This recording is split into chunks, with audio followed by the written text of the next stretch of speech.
Alright, lads, so the Burn the Witch collaboration has just been announced. We're going to be going over it and talking about everything that is coming tomorrow part of this collaboration. So let's check out what this collaboration has to offer. So first off, remember this is a collaboration. At the end of the day, they do talk about the actual series itself here. If you haven't already gone ahead and read or watched the anime, I definitely do recommend it. It's a good watch, and it's also like only an hour long. Can easily finish that in less than a day. But having a look at our actual celebration, in this case, starting off, we have 10 more free multis. Remember last month we got 10 free multis. Now we're getting it again. In this case, though, with an updated pool of characters and also only seasonal characters. This, of course, is going to start tomorrow morning and will be lasting until the 16th, so you have around 16 or so days to actually do these 10 free pulls. As always, your final multi is going to guarantee you a 5-star character, and on your screen right now are all the available 5 stars in this. It's a pretty good selection of characters. Of course, on the lower end, you don't really want to pull some of these. They're not bad by any means, but ideally, if you do get a 5-star, you want to get a character from basically like the first 3 rows. If you get any 5-star from the first row, it's an absolute big W because they're the most recent and the better seasonal characters. After that, we have the Burn the Witch collaboration Battle Ready Summon ticket. This is going to be available in around 8 or so hours time. So if you log in after reset, you get a free 6-star character that comes out at level 200.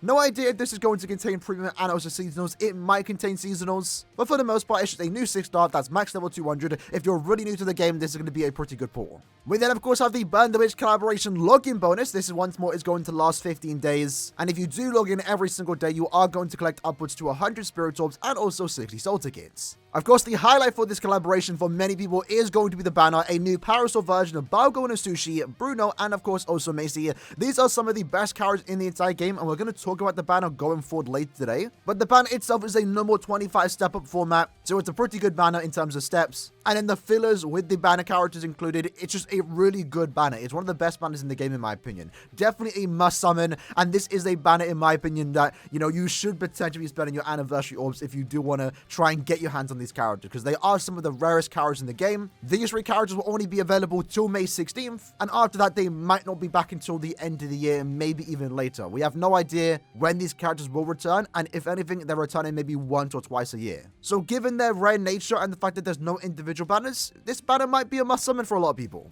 We then have the Burn the Witch collaboration as special orders, so again, over the next 2 weeks, you can just play the game and you get extra goodies here. There is more to offer than what they show here, but when you do complete all the event orders, you are going to get 10 spirit orbs. We then, of course, have the paid packs. So for those that are trying to spend money, you can maybe pick this up. In this case, it's the most expensive one, around $80. You get to pick 5 characters, and you get 1 of the 5 you do choose. This, of course, ultimately comes down to if you want to buy them. I will be, and this is the first time I believe they have included characters like this Soifon and also Jushiro. Additionally, for the next 2 weeks, we are getting the Cons Burn the Witch Challenge number 2, where we get a second chance to get the free Osushi pair, so this is actually returning. For those that didn't play at the end of 2021, you can get your hands on a pretty cute familiar, in this case, Osushi with the wings flying around behind you. It's probably one of the best pets in the entire game, in my opinion. And you can also have a bit of fun challenging your knowledge about Burn the Witch. This, once more, is going to be available for 2 weeks, so make sure you do go ahead and grab it, because we have no idea when this pet is next going to return. It's going to be super easy, and you'll be able to finish it in basically less than an hour. We then, of course, have our usual point event, going to be available until the 16th, and on the 5th of May, we do get the extra stages where you then get 20% more points. It's going to be a normal point event with the exception that this point event does give a unique accessory. It's nothing super crazy, but it is a collector's item. It's a 5-star Osushi card, the Japanese parasol version. 10% all stats, and this again more so is a collector's item, just to show that you were playing it while this event was actually out. These don't return, so if you are someone that does care about collectible items, you want to make sure you do grab it, because I'm pretty sure these unique accessories never return, even if we ever do get a rerun. But this point event does feature these bonus characters. As always, point events are always worth farming. You should be getting 3 million points in every single point event, regardless of how many bonus you do have.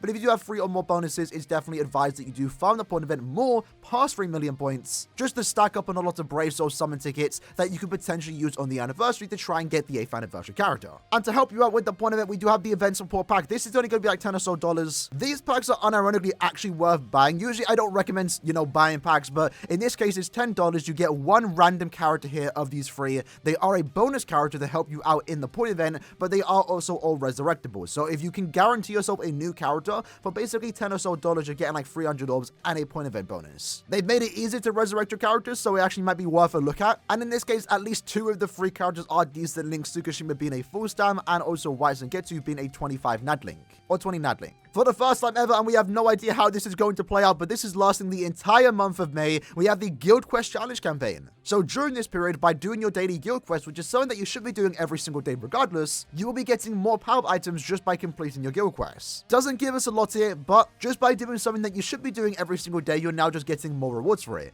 They do mention here that you get a ton of rewards, so I'm very curious to see how this is actually going to play out, and this will take in effect tomorrow once the new weekly guild quest does start. Sushi's President Bonanza is also making a return. In this case, to the quest you do once a day, and you can potentially get soul tickets, summon tickets, or rainbow link swap potions. The most common price here is 25 soul tickets, and that's unironically the better price to go for. So hopefully when you do your run, you get the soul tickets. Con's Mega Man Hunter is making a return, as well as the Revival Candle quest. This is more so for new players that want to max your characters, collect some revive candles. Just make sure you do these every day. Then we also have increased item drop rate throughout the month of May. For the first 2 weeks, Enriched Droplet Zone is going to have a ×2 drop rate, so they have lowered it a tad bit here. Usually it is on ×3, but remember they did buff the amount of droplets you can get from these particular quests, so this is going to be a really good time just to stack up on a lot of droplets. And that's going to be lasting for the first 2 weeks of May. After that, the second 2 weeks of May, Chronicle Quest is going to have 2 time fragments, so that'll be a good time to do your monthly fragment farming. We have our usual 5-star Frenzy ticket. I, as always, recommend picking up Yoruichi, Kisuke, Renji, or Byakuya. More so Kisuke first, though. And these particular quests have an increase in their drop rate for these times throughout the month of May. But with that said, that's basically the Burn the Witch collaboration in a nutshell. A lot of exciting things coming our way, and I'm pretty sure they didn't announce it yet, but there is a retweet campaign where you can get a signed signature by the VAs of Bruno, Macy, and also Bargo. So that's something to potentially look forward to. But I hope you liked and enjoyed the video. I'll see you guys next time. Take care, and peace.